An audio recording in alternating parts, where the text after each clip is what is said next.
지난주에 제가 좀 아팠습니다. 목소리가 보니까 아직까지는 원래대로 돌아오지는 않은 것 같습니다. 그래서 어제 제가 설교한 영상을 이렇게 보니까 목소리가 이렇게 좋지 않더라고요. 그래서 오늘도 이렇게 목소리가 정상은 아니지만 잘 또 이렇게 이해해 주시고 들어주시면 좋겠습니다. 오늘 말씀은 우리 창세기 28장에 있는 말씀입니다. 창세기 28장에 있는 말씀인데 이제 두 번째 이삭의 그 시대도 지나고 이제는 야곱의 시대가 도래하는 것을 볼 수 있습니다. 구속사의 주역이었던 이 아브라함 그리고 이삭 그 시대가 이제 지나고 이제 드디어 야곱으로 이어지는 서막이 시작되는 말씀입니다. 그래서 본장 말씀에서는 누구보다도 파란만장한 삶을 살게 되어지는 야곱의 이야기가 본격적으로 시작되어진다 그렇게 볼 수 있습니다. 특별히 창세기 28장의 말씀에서는 이 언약의 순수한 혈통을 보존하기 위해서 바로 이삭이 야곱을 하란으로 보내는 그러한 장면의 말씀이 기록되어지고 있습니다.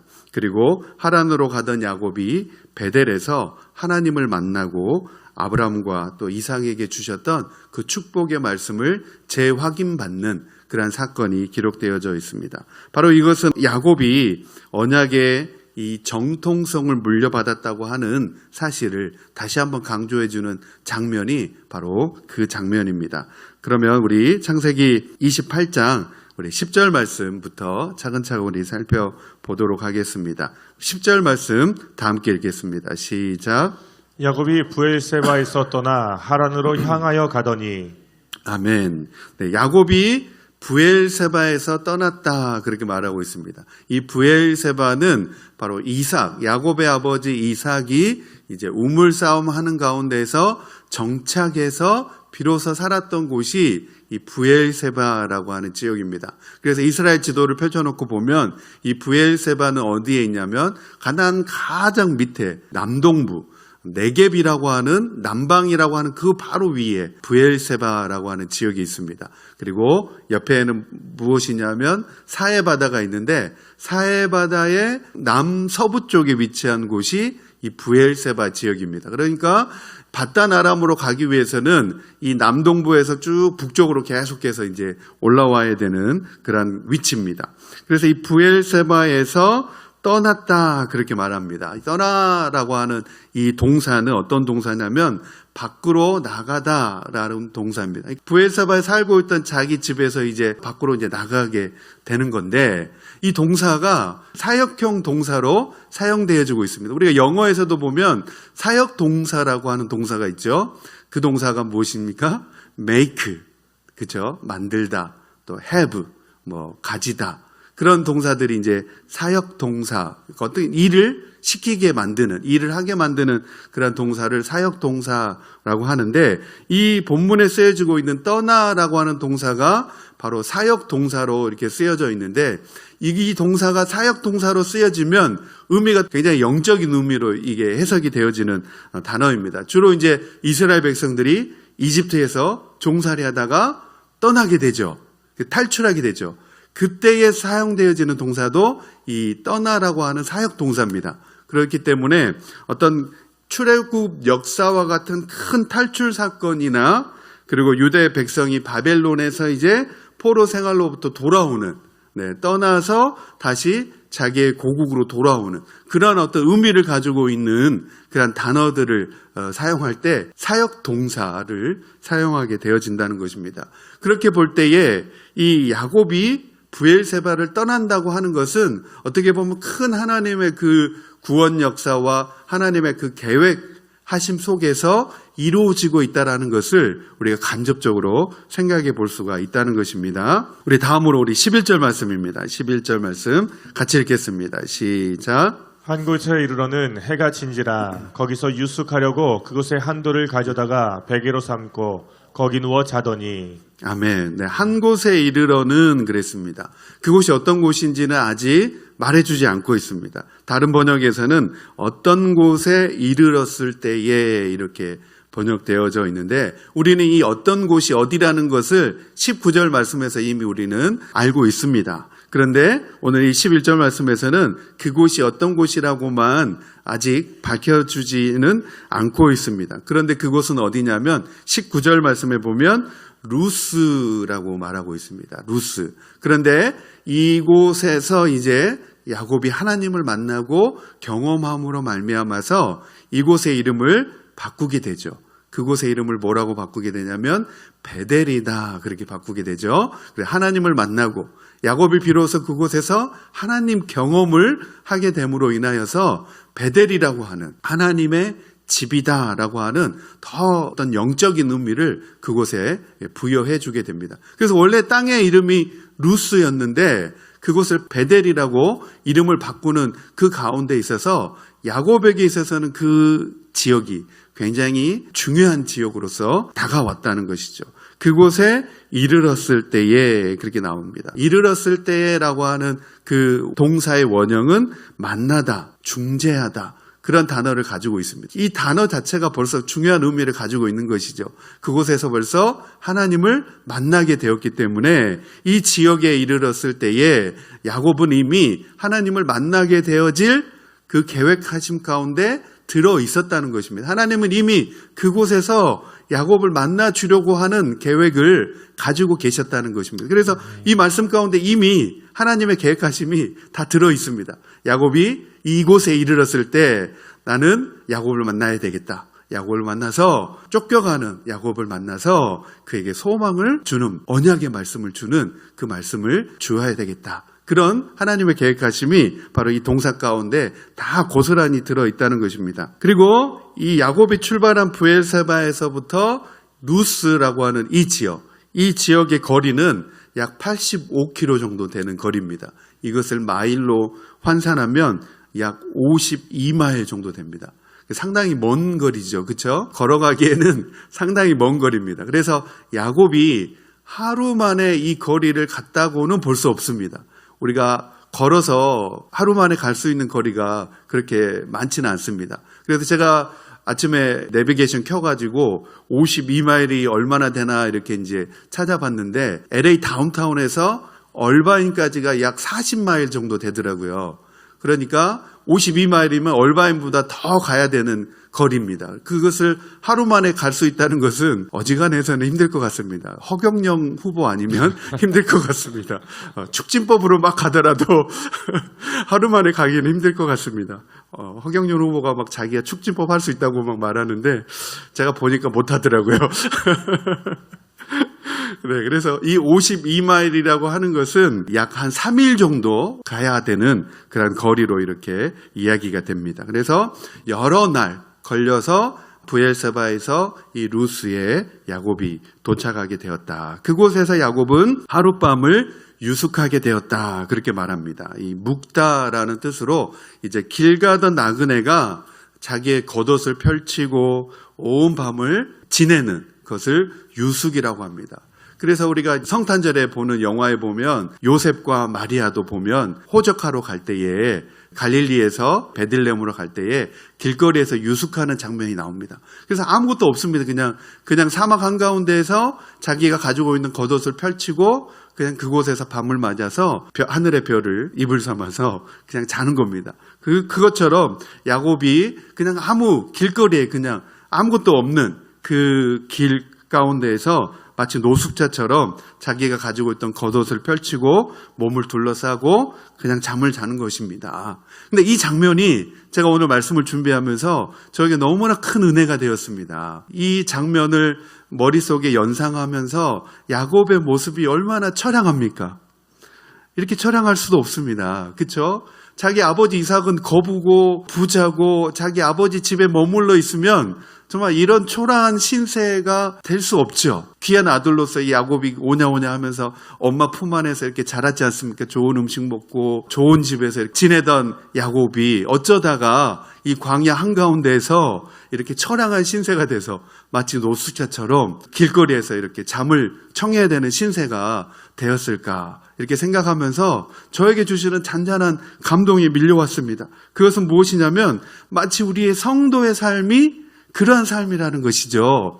어떻게 보면 야곱과 에서의 그 싸움 가운데서 축복을 받은 사람은 누굽니까? 에서가 아니라 야곱이었습니다.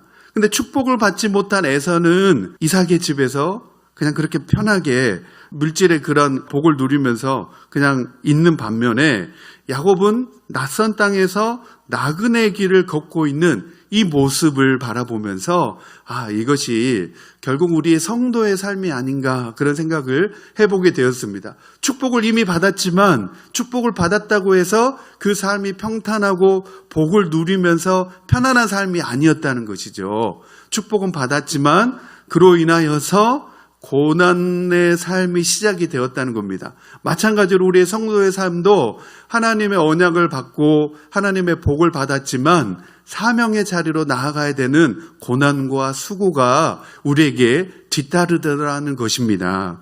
그렇기 때문에 여러분 우리가 이 사명을 끝까지 잘 붙잡고 또 인내하고 나아갈 때 우리가 그 사명을 감당함으로 말미암아서 결과적으로는 하나님께서 우리에게 복을 내려주시는 줄 믿습니다. 아멘. 창세기 우리 28장 12절 말씀입니다. 계속해서 읽겠습니다. 시작.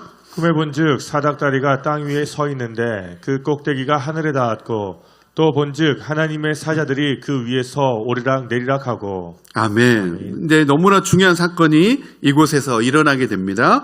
꿈을 꾸었다. 꿈의 본즉이라고 이렇게 나오는데 꿈이라고 하는 것은 굉장히 중요합니다. 특별히 구약 시대에서 하나님의 뜻을 계시하는 수단으로 주로 사용되어지는 것이 이 꿈이었습니다. 요셉도 꿈을 꾸어가지고 하나님의 뜻을, 하나님의 계시를 계속 받게 되었고, 이 구약 시대에는 이 꿈이라고 하는 것이 하나님의 계시를 드러내는 수단으로서 굉장히 중요하게 사용되어졌습니다. 그래서 하나님의 계시가 이 꿈을 통해서 계시되는 두 가지 방법이 있는데, 첫 번째 방법은 특별히 하나님이 직접 현현에서 말씀해 주시는 경우가 있습니다. 꿈에 직접 하나님이 나타나셔서 말씀해 주시고 지시하시고 또 그 하나님의 뜻을 드러내 주는 경우가 있습니다. 두 번째로는 하나님의 계시가 어떤 상징적인 물건 또 어떤 인물이라든지 행위들을 통하여서 나타내 주는 경우가 있습니다. 요셉 같은 경우도 술 맡은 관원과 떡 맡은 관원에 대한 그 환상과 이미지를 이렇게 보여줬잖아요. 그래서 그런 꿈을 꿀 때는 이제 당황하게 되죠. 이게 무슨 꿈인지 잘 알 수가 없기 때문에 꿈을 꾸는 사람은 당황하게 되는데, 그런데 이제 초기에는 이렇게 하나님의 뜻을 드러내는 중요한 수단으로서 꿈을 사용하셨다면 이제는 완전한 계시인 성경이 완료된 이후부터는 이 꿈이라고 하는 계시의 수단이 그 중요성이 현격히 저하되었다는 것을 우리가 볼 수 있습니다. 그리고 이 꿈에 나타나고 있는 사닥다리가 있습니다. 사닥다리가 땅 위에 서 있는데 그렇게 나와 있습니다. 이 사닥다리가 땅 위에 서 있는데 그 꼭대기가 하늘에 닿았다. 그러니까 땅과 하늘까지 닿을 정도면 어마어마한 사다리라고 볼 수 있습니다. 그런 어마어마한 사다리가 보였다는 것이죠. 그런데 어떤 학자들은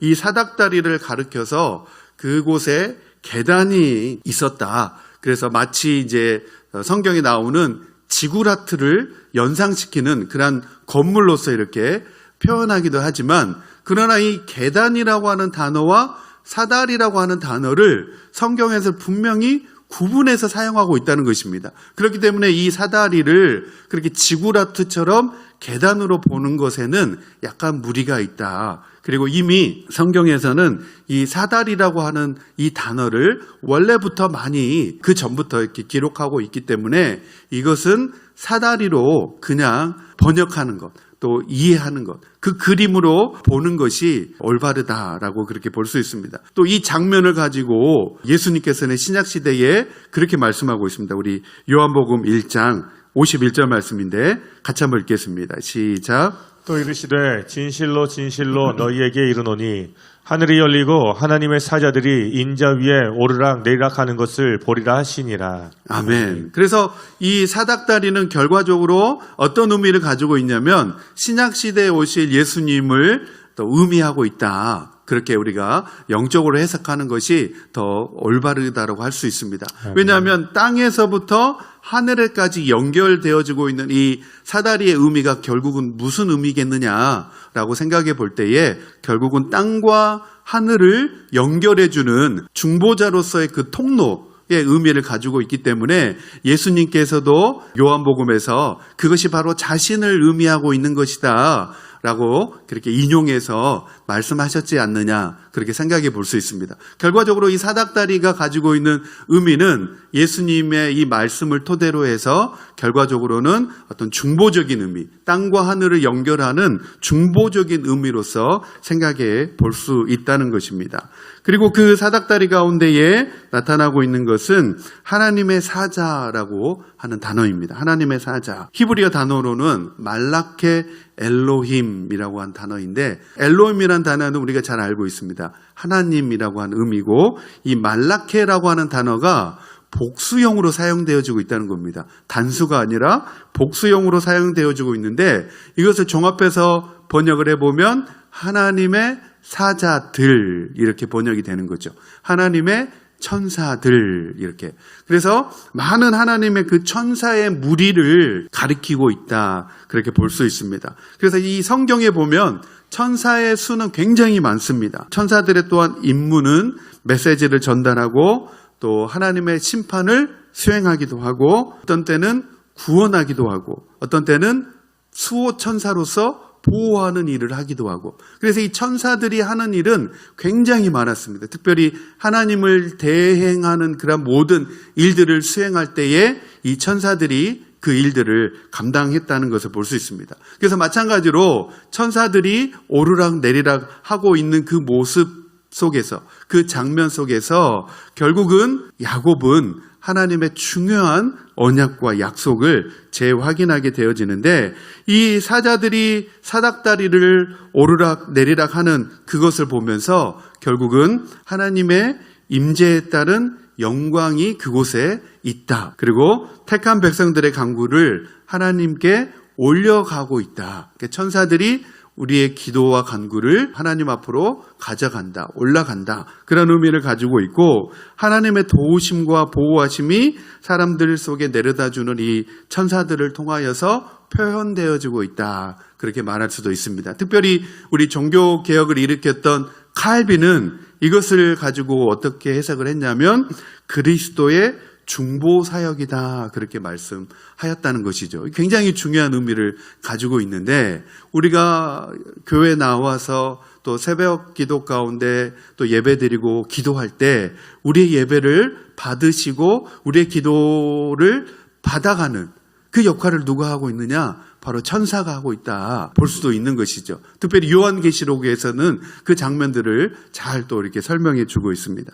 다음으로 우리 창세기 28장 13절 말씀입니다. 같이 읽겠습니다. 시작. 또 본즉 여호와께서 그 위에 서서 이르시되 나는 여호와니 너의 조부 아브라함의 하나님이요 이삭의 하나님이라. 내가 누워있는 땅을 내가 너와 내 자손에게 주리니. 아멘. 이 말씀 가운데서 말씀합니다. 또 본즉 여호와께서 그렇게 말합니다. 여호와께서 그 위에 서서 이르시되 하나님께서 자기 자신을 일컬어서 이렇게 말씀합니다. 나는 여호와니라고 한 단어를 사용합니다. 구약에서 하나님의 이름을 뜻하는 단어들이 여러 개 있는데 그 중에 하나가 뭐라 그랬습니까? 엘로힘이라고 하는 단어라 그랬습니다. 엘로힘이라고 하는 단어는 전능한 하나님이라고 하는 의미를 가지고 있는데 여기서 하나님은 자기 자신을 뭐라고 소개하고 있냐면 여호와다 그렇게 소개하고 있습니다. 여호와. 히브리인들은 하나님의 이름을 직접적으로 부를 수 없으니까 이 단어를 여호와라고 이렇게 음가를 붙여가지고 단어를 만들었는데 사실 이 여호와라고 하는 정확한 단어는 야훼라고 하는 단어입니다. 야훼. 나는 야훼 하나님이다. 그렇게 말씀하고 있는데 이 야훼 하나님이라고 하는 단어는 어떤 의미냐면 바로 온 창조를 지으시고 이루신 하나님. 바로 창조주 하나님이시다라고 하는 그 칭호를 사용할 때 바로 이 야훼라고 하는 단어를 사용하신다는 것입니다. 그래서 하나님은 야곱에게 나타나실 때에 바로 온 우주를 창조하신 창조자의 하나님이다. 그렇게 지금 야곱에게 나타나셨다는 겁니다. 그러면서 뭐라고 말씀하시냐면 조상 때부터 맺으신 언약을 야곱에게 이제 상기해 주십니다. 너의 조부 아브라함의 하나님이요 이삭의 하나님이다. 그렇게 말씀해 주십니다. 그래서 이미 아브라함은 이제 죽고 없죠. 죽고 없지만 하나님께서는 아브라함의 하나님, 이삭의 하나님이다. 그렇게 말씀해 주십니다. 아브라함의 하나님과 이삭의 하나님이 이제 누구의 하나님이 될 것이다라는 것을 암시해 주고 있냐면 바로 야곱의 하나님이 될 것이다. 그것을 말씀해 주고 있는 것입니다. 그래서 우리가 성경 말씀해 보면 하나님은 죽은 자의 하나님이 아니라 산 자의 하나님이시니라 그런 말씀이 나오죠. 바로 이 장면을 두고 하는 말씀입니다. 바로 아브라함과 이삭은 이제 죽고 없지만 이제 하나님은 그런 죽은 자의 하나님이 아니라 산 자의 하나님, 바로 지금 살아있는 야곱의 하나님이 되어주실 것이다 라고 말씀해 주고 있다는 것입니다. 아멘. 그래서 그 하나님이 아브라함과 이삭과 야곱은 죽고 없지만 바로 그 하나님이 누구의 하나님이 되어주신다는 겁니까? 나의 하나님이 되어주신다는 겁니다. 그래서 자기 이름을 넣어가지고 상인의 하나님이 되어주시겠다. 그렇게 말씀해 주신다는 것이죠. 굉장히 특별한 의미로 이게 받아들여지는 것입니다. 모든 만물을 지으신 그 엄청난 하나님께서 누구의 하나님이 되어주시겠다는 겁니까? 바로 나의 하나님이 되어주시겠다는 겁니다. 온 우주 만물을 지으신 그 창조주 하나님이 나를 위해서, 내가 무엇이건데 보잘것없는 나를 위해서 나에게 그 특별한 하나님으로서 다가와 주시겠다. 그렇게 말씀해 주고 있습니다. 말씀이 좀 더 남아있지만 시간이 이제 돼서 말씀을 정리해 보면 이 말씀 속에서 우리에게 중요하게 다가오는 의미가 있습니다. 야곱이 무엇이간 이미 축복을 받았던 그 야곱이 정말 처량한 신세로 쫓겨가듯이 브엘세바 자기 집을 떠나서 낯선 땅에 거주하고 있는 그 야곱에게 찾아오셔서 그 야곱이 무엇이길래 하나님께서 그 천지 만물을 지으신 하나님께서 야곱의 하나님이 되어주시겠다 말씀하시냐는 겁니다.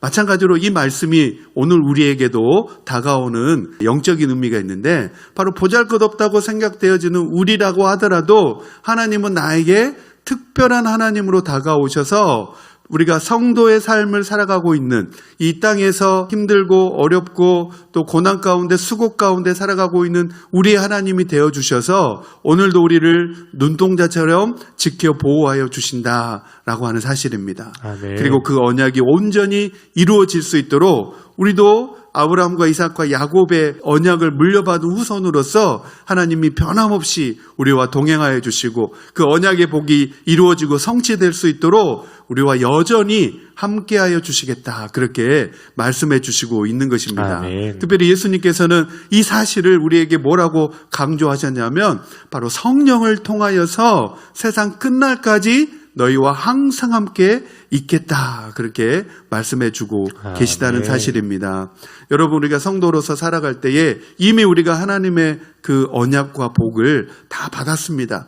그렇지만 이 세상에 우리가 야곱처럼 또 수고로운 삶을 살아갈 때가 있습니다. 또 우리의 삶이 고생스럽고 또 고난의 연속이다라고 생각되어질 수도 있습니다. 그러나 우리가 인내하고 또 베델의 소망을 가지고 우리의 인생을 살아갈 때에 하나님의 뜻이 우리의 삶 가운데 온전하게 이루어질 줄 믿습니다. 아멘. 또 하나님이 그 뜻을 이루시기 위하여서 오늘도 우리와 함께 하시고 우리의 기도를 들어주시고 베델의 소망으로 우리에게 주시는 줄 믿습니다. 아멘. 오늘 이 말씀 우리 기억하시면서 또 기도하기 원합니다.